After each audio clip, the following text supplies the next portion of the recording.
Okay, so we're gonna go ahead and get started. So this is the last student success workshop that I am doing for this semester. Um, Technically, this was supposed to be for the end of the spring semester, but um, things got really hectic towards the end, with graduation and everything. And I think that this is a very important thing for you guys to learn, because it's college terminology. Sometimes we kind of learn as we go, especially um, if you happen to be a first time college student from your family or first generation college student. There are some terms that you may be familiar with, and there might be terms that you're not familiar with. So we're kind of just gonna go into a general idea and kind of look at some general terms in that can definitely help you out with navigating through college, especially, as dual enrollment students. So um, today's workshop is going to be College 101, and we're going to be discussing college terminology. Um, as a reminder, my name is Christiane. I am one of the college interns with ECI. I specifically work with the individual dual enrollment program, and I have been in charge of doing the student success workshops. So, um, when you go into the Canvas or when you go into the YouTube channel, you'll definitely see my face a lot. But let's just go ahead and get started. All right. Okay, so this is kind of um, a general idea and some of the content that we're going to be talking about today. So we're going to talk about the importance and the different categories of college terms, and then we're going to go into the different terms. So we're going to go into general terms that um, they all they're all linked to your academics, to administration, and also to just being a student of being a student. Um, these are general terms that that you're gonna want to know. So, the third thing that we're also going to be talking about is the academic terms. So these are terms that are very important in considering when you are taking classes and whatnot, what to do for certain classes. So we're going to go over that, and then we're going to go into administration and then student life, and then it's going to be like that. So it's going to be kind of like a dictionary almost, but these are broad terms. If there are any terms that you are curious about, or maybe there's something that you want more information about, we can do a quick Q&A session after the workshop, and then we could talk about it. So, without further ado, we're going to go next. So, college terms in general, they relate to college or university. We're going to get into that. But the importance of having knowledge of these college terms is not only so you're able to navigate through college a little bit easier, and you're familiar with terms, so you're not kind of like lost, or you're just trying to go with the flow of things. Um, when you learn your college terms, whether you're a dual enrollment student or not, um, you have you can learn effective communication skills. You can do you can make informed decision making choices. And again, like I said, you'll be able to navigate through college a little bit easier. So it makes it easy to talk to people when you are trying to refer them to things. Examples of that could be like, where would I go if I'm trying to apply for a scholarship? Um, what is what do I need to do in order to take to declare a major? What do I need to do in order to transfer over to a four-year university? Kind of things like that. That's just a general example. So, like I mentioned before, there are three different um, categories that we're going to go over. There's a million different categories, but these are, I think, the th top three that I think are very beneficial for everybody. So, we're going to go into academic terms. So, these are terms that entail anything that has to deal with your grades, with degrees, or just literally anything that has to do with the classroom.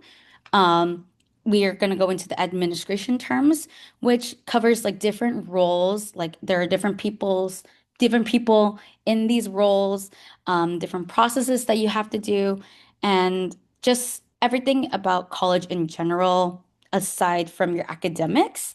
Financial aid is also going to be included in this, and we'll definitely get into that term later. And then student life terms are basic terms of just like things that you can do as a student when you are at a college or a university. So, with that being said, we're going to go into the general terms and we're going to start off by going into college and university. So, there is a big difference between, there's not, well, there's, well, yes, there is a big difference between a college and a university. For example, LBCC is a college. If you were to compare that to a different school, let's say we'll just go with Cal State Long Beach right now. Um, a college is generally a smaller institution that focuses on undergraduate education. Um, and this would also include having a limited amount of degree options. Whereas if you look at a university, they're a lot more bigger and they have a lot more degree options. So, for example, at LBCC, you know, LBCC City College, you have the opportunity to get certifications. You are able to get, get um, your GED requirements for your major, which we will get into after. Um, and you can earn your associate's degree over here, but it's limited. You typically at a city college, especially, you only do up to 2 years before the idea is for you to transfer out into a university, which is, if you look at a university, it's 4 years. And for them, they have, those schools. So like um, Cal State Long Beach not only have, I believe they do associate's degrees. I need to actually fact check that myself. But you can earn your bachelor's degree over there. You can earn your master's degree, and you can also possibly earn your doctorate degree as well. And then also, if you look at the difference between colleges and universities, there is just like a there's a difference in how many students there are too. So that's just something to keep in mind. Um, Something that you may have done, and it was definitely a requirement for you to do when you were becoming a dual enrollment student, is orientation. Um, Orientation is basically just a quick introduction into a college. So you learned about, the study to units ratio. You learned about the different resources that is available here to you at LBCC. You just got an idea and an introduction to what you can expect at your college, and then also what the college expects of you. Um, this, I believe, don't get talked doesn't get talked about as much, but I guarantee like it's a really good thing to have in mind. And that is the student handbook. And this is basically giving you a sheet of all the things that the school has on their academic policies, their disciplinary procedures, the student expectations that they have for you, as well as other information like financial aid and student services. So, say for example, you take a gap year and you are trying to figure out how to come back into school. The student handbook might have that, and it's important to have on hand just so you can read it.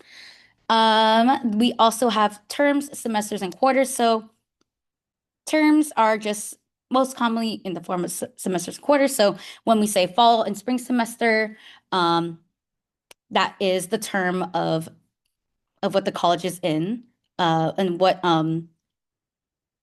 sorry, I'm losing my train of thought. It's just giving you a of like an idea of like where it is that you're at. So it's very similar to when you're in high school. You have winter semesters, you have you possibly have a summer semester if you guys happen to be taking summer school. And then you also have fall and spring. Fall and spring are the main semesters that we have. Quarters. So for me personally, I am on a quarter system at my master's program, and it's basically you basically divide the school year into 4 terms. Like I said before, um, like spring, fall, summer, and winter.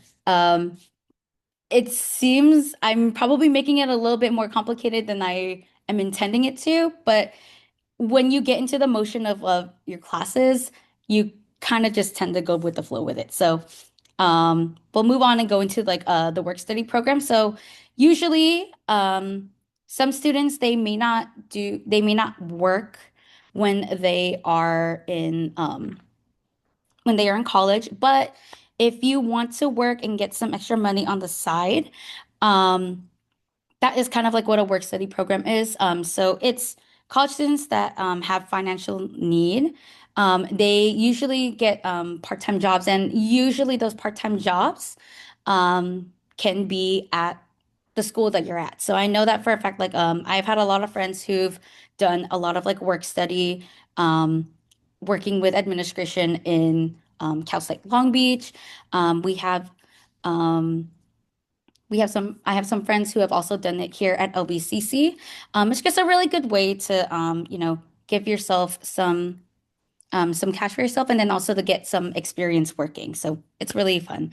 And then commencement is our version of graduation.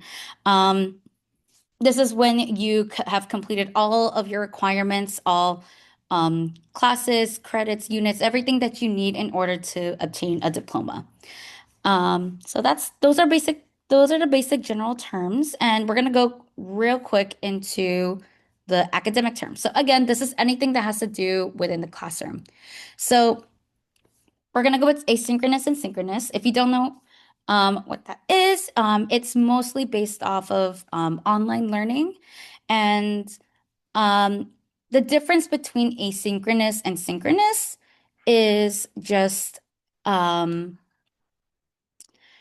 I would say is how often you're meeting in classes. So asynchronous, you are basically taking the class online. You're taking the class online, but you're basically going at your own pace in comparison to synchronous. It's similar to if you're taking a class on campus. So for a synchronous online course, if that would basically be meaning that would mean that you are going on Zoom every Tuesday from let's say 4 to 6 p.m. With your other classmates and with your professor. And you have to go into those classes because most likely you are going to be that's going to be part of your grade. So another example of that would be I have 8-week classes every Tuesday night. I I go to those classes, I log into Zoom and I participate as much as I can, um, to the extent that I can, um, online. And like you would if you're not able to attend a synchronous class, you should be contacting your professor and letting them know why you're not able to attend the class, as well as what you can do to make up for missing that class. And also catching up on whatever it is that may have not, um, what you may have missed. An academic advisor is a staff member that is assigned to students in their department. So they help students choose majors and minors. They design a course study and help ensure students fulfill graduation requirements. So academic advisors I would say, are very similar to counselors. Um, Say, for example, that you want to be going into psychology. Um, let's say you are going to finish your first 2 years here at LBCC, and you need to know what classes you need to take in order for you to declare or to have a major or to have psychology as your major. The academic advisor would tell you all the classes that you need to take, give you advice on certain classes on what based off of you might be more interested in because, let's say, for example, psychology is very broad. You might be interested in educational psychology, or you might be interested in forensic psychology. You might be interested in a lot of things. So, an academic advisor is definitely going to help you navigate to make, everything a little bit more easier. So you're taking the right classes. So you're not just taking random classes. And also to ensure that you're able to graduate on time. An add drop period. So this is a time frame of when of how it is a time frame of when you can enroll into classes and then also when you are able to drop classes. Um, you'll be able to see all of like if for example you see you need to drop a class, we'll kind of go into that a little bit more, but basically like whenever you add or drop a class and when the semester is over, this will show up on your transcript, and that's also what we're going to be talking about. um, an audit, what an audit is that students attend class that they are interested in without being required to complete assignments or take tests. This gives them a chance to learn the material, but not for credit. Certification, it is a non-degree credential that provides knowledge or skill in a specific area. The difference between a certificate and a degree is the amount of credits and units that you put into. Um, and usually certification kind of leans more towards like I would like well, it doesn't really lean more towards the trades, but like they're it gives you just another like, hey, look, I can also do this as well. So say for example, let's to use an example, I'll use myself as an example. I currently am doing my degree in school counseling. And along with that, what I need is that I need, in order to earn the specific certificate um, in order for me to go and do home visits for students, um, I need this specific certification by doing a certain amount of hours in order for me to do that. So it's an optional thing. It's always really good to have if you're able to do it. Um, credits. So credits are the amount of time that you you are in a class, basically. Um, sometimes they vary. Some of the classes literally can range from 1 credit up to 5 credits. And usually that also kind of indicates like how difficult like a class can be and and all that good stuff. Um, the curriculum is the knowledge and skills and lectures, assignments, tests, and presentations that make up a course. So um, this is everything that you need to do in one class. You have a certain amount of expectations that you have, and you have a goal that your professor basically has this goal to make sure that you have the knowledge and skills of what you've learned in that class. So, for example, um, a general psychology course. The curriculum would involve group projects. It would involve your midterms, your finals. It would um, contain, um, let's see, for example, that would contain um, a lot of essays, attending class um, to learn about general psychology. That's basically what curriculum is. A few more academic terms, general education courses. So these are your gen ed courses. Basically, if you're a high school student, you are taking these courses right now. These are very important in order for you to obtain a degree. Prerequisites. Prerequisites are also very important. These are specific classes that you need to take before you can take a core class, or a core requisite class. So, for example, um, before you can go into a psychology class focused on personality, so the psychology of personality. personality psychology class, I believe, is what I took back when I was at Cal State Long Beach. You need to have you need the prerequisite for that would be that you need to take psych 100, which is basically general psychology. You need to have this general sense of knowledge in order for you to have a better understanding of this specific area of knowledge. So that's also something very important to look at when you are doing when you are looking for classes to take. And also very important to talk to your academic advisor for, when you're trying to when you're trying to look for classes. Um, Pass or fail. So there are some classes that you can take where you're having a letter grade.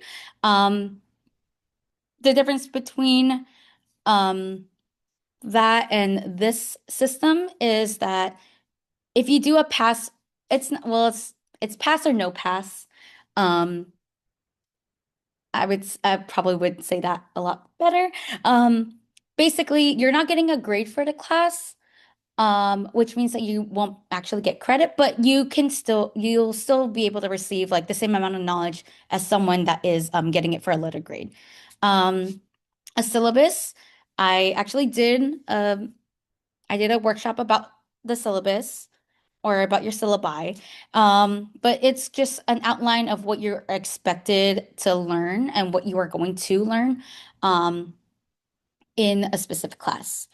Your transcript is an official record of a student of your academic coursework, and this also includes your grades and your GPA and the amount of and also the amount of credits that you have earned.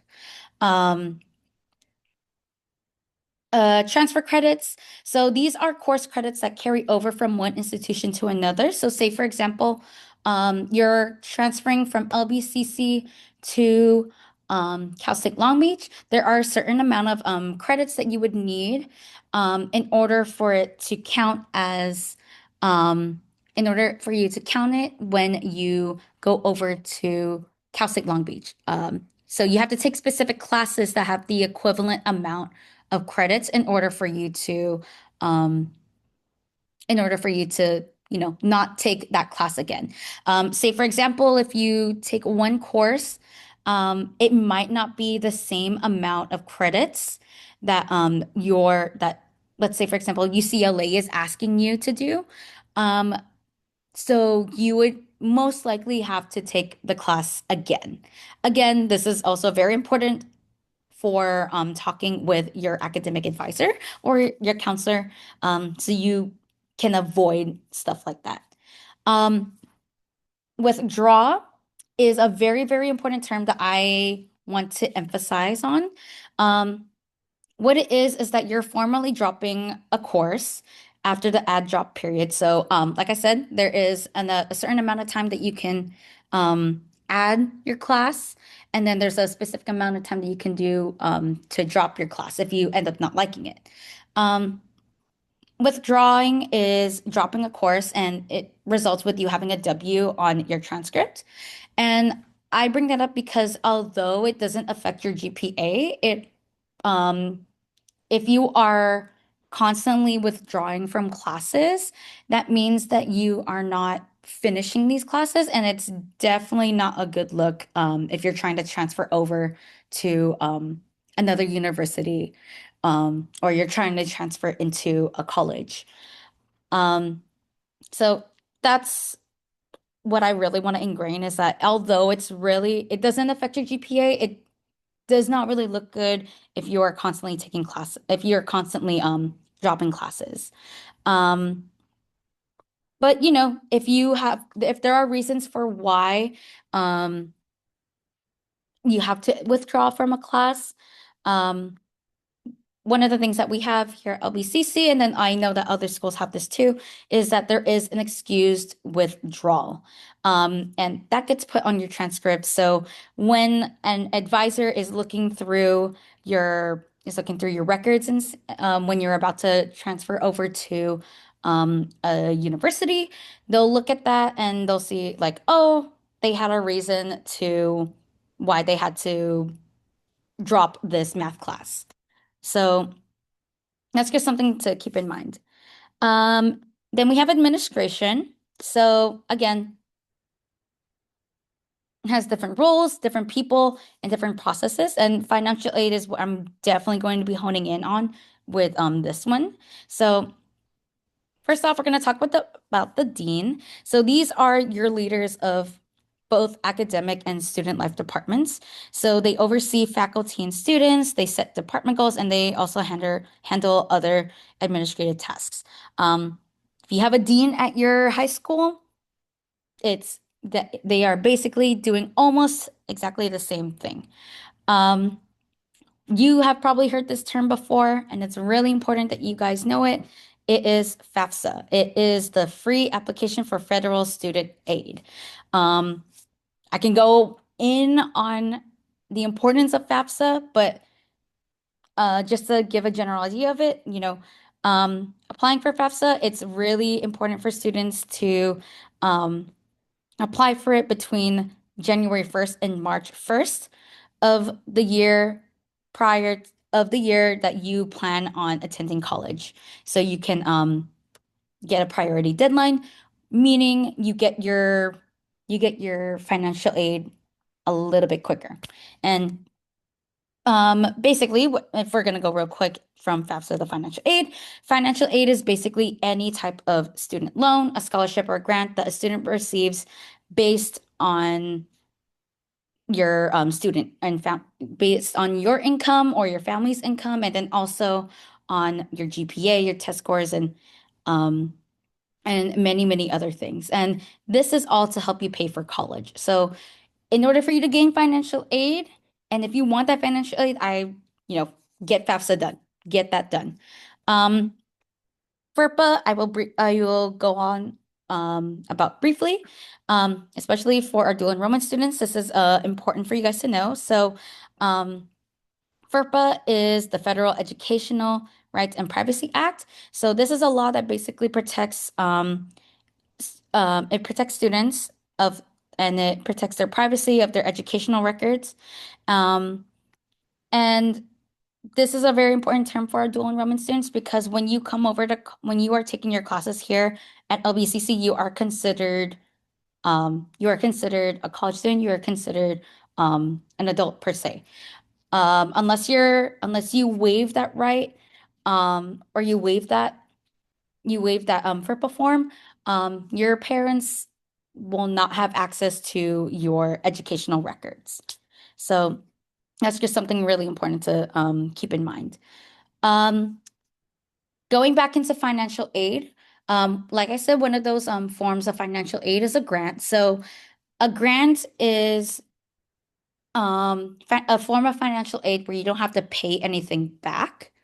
Um, it is provided by government agencies, foundations, or corporations, and this is usually used to fund activities that benefit the public good, like research, education, and community development.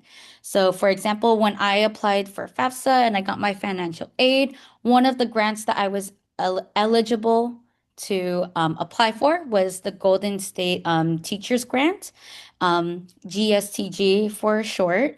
And I was able to apply for that grant because I am working towards an educational degree.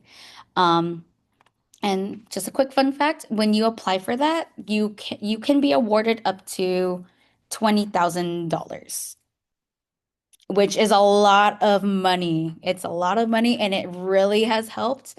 Um, You do have to look though in between the lines for grants because sometimes there might be a requirement. So say for example, the Golden State grant. I need to be working within a school within 5 years of me after fi within the 5 years of me graduating. So when I graduate this year, in October, I I have 5 years for me to basically be hired at a school district and to be working at a school in order for me to not have to pay back that grant. Um, One thing that's also really important is a hold. So holds are restrictions that limit a student's ability to enroll into a class. Um, Usually, a hold is because you haven't paid for your courses or there has been a form that you haven't completed. Um, as soon as you figure out what that is, if it's a form that you need to complete or if it's a bill that you need to pay, get that done as soon as possible so you're able to enroll into a class. And so you won't have to be put on the wait list. And so you won't have to wait for a permission number from your professor. Um, a letter of recommendation. This is um, an important part of college where, um, well, it's most a very important part for college and for scholarship applications. As kind of think of it as like when you're applying for a job, you want to have who is hiring you see your character and see why you are a perfect fit for this job. And like it says here, what I've put down is that it's usually often required for internships, for jobs, and for graduate school. So I actually had to do that also for my graduate program. I and they specifically ask that you don't do family members because that is a bit of a biased perspective. Um, they usually like letter of recommendations should be coming from former teachers, professors, administrators at your school, your employers, um, just anyone that you know, and they should be people that you have built a connection with. They should be people that you know that you can rely on them to give proper feedback on and on your judge on your character as well as your work ethic. So it's a really important process, and it's really important to choose people that you know that know you well. So specifically for Long Beach, we have the Long Beach Promise. So this is an educational partnership between LBCC, Cal State Long Beach, and LBUSD, and this is just to have an increase in college readiness and to complete college within our Long Beach community. Um, what this is that if you go to LBCC and you come from a Long Beach Unified School District school or um, an equivalent to that, if you fulfill those requirements for this promise, you can get the first 2 years free here at LBCC. And then along with that, you also can get priority, um, uh, application priority to transfer over to Cal State Long Beach. It really is something to help out with the community, and it's it's honestly really awesome because you get the opportunity, and a lot of communities do this with their local colleges and their local schools as well. So it's something to keep in mind of if you are from Long Beach. Um, Probation is the academic status of a student who has their GPA falling below a minimum level. And this varies from school to school on what their probation looks like, and then also what um, the probationary period looks like. Um, let's say, for example, you are not attending your classes and that is affecting your grade. Um, you could get put on academic probation. Consequences of that would be that if you happen to be a student, if you happen to be a college athlete, um, it's just as like if you are in high school, if you are not keeping up with your grades, you are not going to be able to play on your team. You will not be able to graduate possibly because of your GPA. Um, Probation is very serious and it is a very important thing to keep in mind. Um, Hopefully to motivate you to make sure that you are doing what you can in order for you to, succeed in your classes. The registrar manages your academic records, registration, and your course scheduling. Along with probation, we have the satisfactory academic progress, which is also known as SAP. This is the completion of courses according to your school's standards. Um, This can be the progress must be shown to receive financial aid and continue in school. So, for example, um, in order for me to continue getting the amount of financial aid that I'm getting, I need to provide a satisfactory academic progress. So for me, I need to be above a B. I could get a C, but it's not going to look good on my transcript and it's not going to look good to my school. So therefore, they could possibly, either reduce my financial aid or they can just take it away altogether. Um, it varies between schools as well. So that's just something to keep in mind. That's why we always emphasize that you guys always try your best in order to succeed in your classes by doing all the things necessary, which includes like going to resource centers that we have on campus. And we'll go into those in a bit. Um, Another really important term for you guys to know that goes along with financial aid is your subsidized loans and your unsubsidized loans. So the the similarities between these loans is that um, the government is basically giving you these loans. But the difference is for a subsidized loan, this is you're basically paying the government while you're in school, and there is a certain grace period for when you can pay this back. Um, for an unsubsidized loan, um, you're, the student can defer payments. Um, so let's say, for example, you have graduated school already. Um, I don't know. I am actually not sure if this is still available, if this is what they still do, but usually what I have done is that I'm not able I if I'm going to school within if I'm going back into school within like 6 months, I can basically wait to pay for those payments um, when I'm done with those classes. So I would be paying I would be paying the subsidized loans, but for the unsubsidized, I could wait till I'm done with my classes again.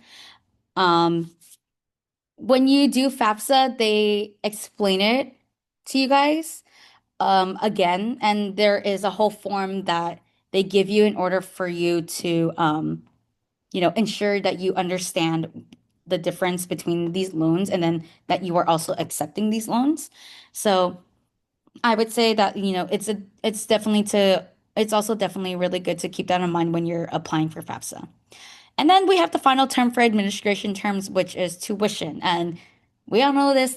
This is the amount of money that you would be paying in order for you to attend your classes. And usually this only covers your classes. Um, this does not include um, this doesn't include like your materials or textbooks that you would need um, in order to take these classes. Books always tend to be a different fee, but tuition is basically for the classes that you're taking. So we're going to go into the final one, which is student life terms.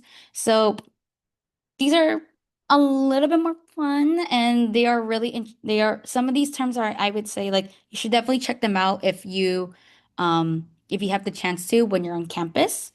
Um, we're going to start off with alumni.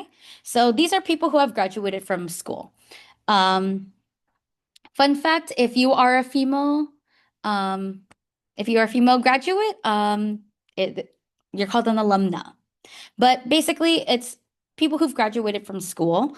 For example, I am a St. Anthony's High School alumni, and then I am also a Cal State Long Beach alumni, as well as a LBCC alumni. I have graduated from all of those schools, so therefore I am an alumni. Um, Canvas, LMS, this is basically your main learning system. Um, when you take classes. So when you enter your Viking portal, this is where you'll be able to go into your classes. If you have a Zoom, you'll be able to go through your Zoom there. where to submit your class assignments, where to take tests. Sometimes if your professor has you take a test on there, it's what you're mainly going to be using when you are taking a course here at LBCC. DSPS is the Disabled Students Programs and Services. It's an office that coordinates campus-wide academic adjustments for students with qualifying disabilities. So, if, for example, if you happen to know what a 504 is or an IEP, or you have um, you have a qualification that requires you to have certain accommodations, to have certain things done for you, or certain things to help you learn in the classroom. The DSPS office is the one that you would go to if you need help with any of that. Um, a first generation student. So, what a first generation student is that they are a student whose parents or their guardian have not earned a 4-year degree. Um, it's a really proud moment, especially if you happen to be a first generation student. It's a really, really proud thing to be. And, you know, hats off to you guys if you happen to be a first generation student. Um, FYE is the first year experience program. It's a program for first time college students that in LBCC they do this in the fall. So there's a lot of benefits that you guys can do, such as um, I believe like some of their benefits are like free help with tuition, having success coaches with your classes. We have the Viking Summer Voyage that they also provide they base what the first year experience program does is that they literally give you the whole experience, and they give you all of these opportunities for you to explore and see when as a first time college student. So if you ever get that opportunity, I definitely would say, take it and see where that leads you. The difference between a full-time student and a part-time student is the amount of credits that you're taking. So if you are a full-time student, um, you're taking at least 12 or more credits in the spring and fall semester, which are your main semesters. If you're taking anything less than 12 credits, then you are a part-time student. Um, I would say a good amount of classes would be I would say like maybe four to five classes to be considered full time. If you're taking at least like if you're only taking like two classes, then you're considered part time. Um, Same kind of goes for um, winter and summer semesters. Um, GPA, we all know what that is, but just to put it out there, that is your grade point average. It's a numerical representation of your academic performance, usually on a scale of 0.0, which is usually an F, to 4.0, which is an A. Intramurals are not exactly college sports, but they are. Um, this is basically athletic activities that students do with each other.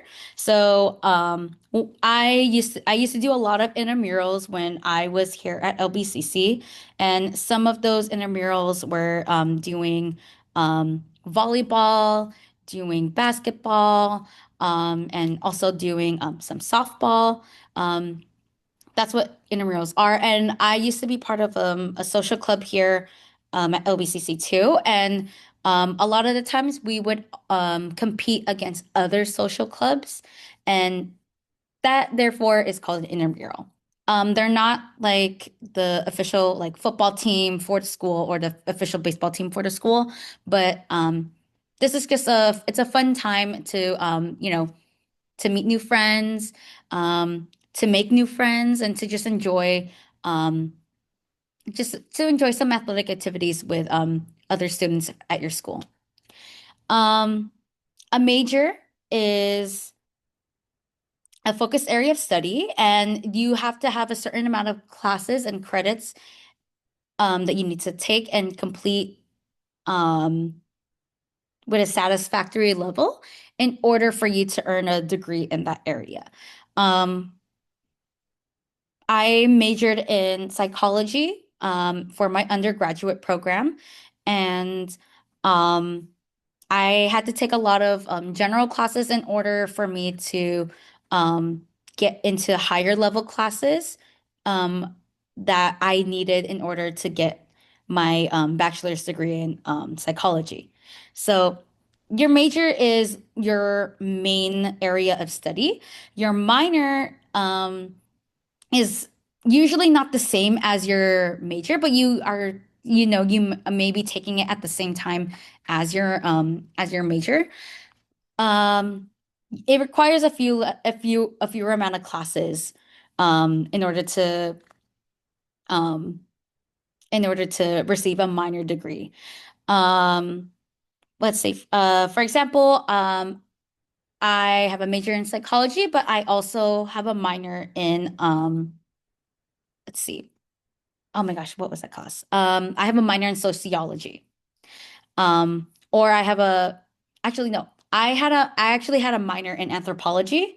But fun fact about that, I didn't even get to declare that because I messed up on my part and forgot to fact check that. I was only focused on my major, rather than checking on anything else along with that. So that's something to keep in mind as well, is that if you happen to keep up with your transcripts and your grades, make sure you're checking to see if you accidentally give yourself a minor degree.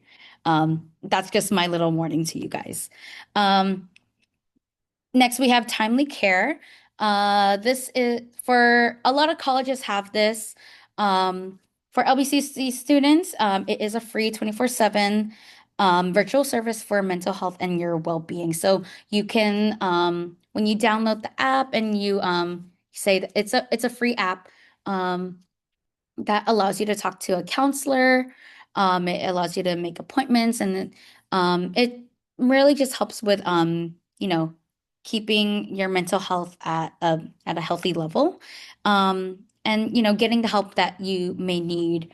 If you have a certain situation that you're stuck in. I've used Timely Care with my college, and I use it all the time. It really helps when you have like those really stressful days and you just need someone to talk to.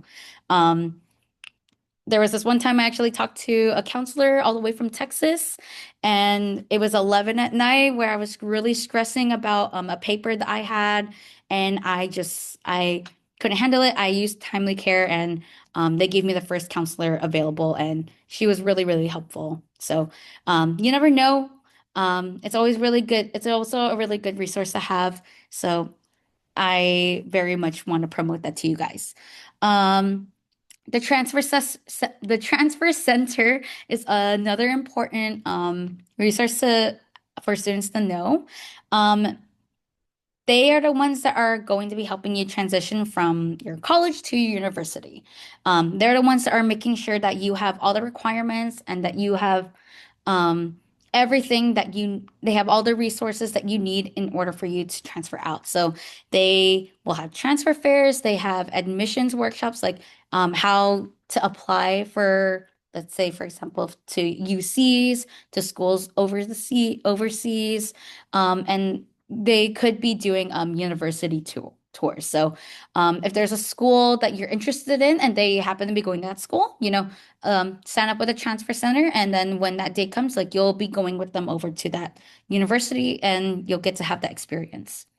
Um, the tutoring centers are also a really important resource, and they are academic centers on campus that provide academic support through various means like one-on-one tutoring, group tutoring, workshops, and study spaces. So over here at LBCC, we have the math and statistics, which is over at the V building. We have writing and reading, which is in the M building. And we also have the multidisciplinary tutoring center, which is in the L building. And all three of those tutoring centers are here at the LEC campus. So that's just really important to keep in mind of. We always encourage you guys to go to to go to the tutoring center if you ever need help with your assignments, or if you just or if you just want to get a little bit more knowledge on a certain subject. Um, The Viking portal is our last term, and it is a really important term for you guys to know because it is the platform that you guys use to sign on to get into all of the things that you need for LBCC. Um, we use this as well for our needs, but it's a single sign-on platform for students and for LBCC staff. And it has all of the things that you need. And it also gives you various online resources as well as different applications. Um, some of those applications are definitely your Canvas and your student Viking system. And your student Viking system is what you use to enroll and also to drop your classes. So um, that would be really important for you guys to know that. And with that being said, that is it for our College 101 terminology. I'm gonna go ahead and stop recording.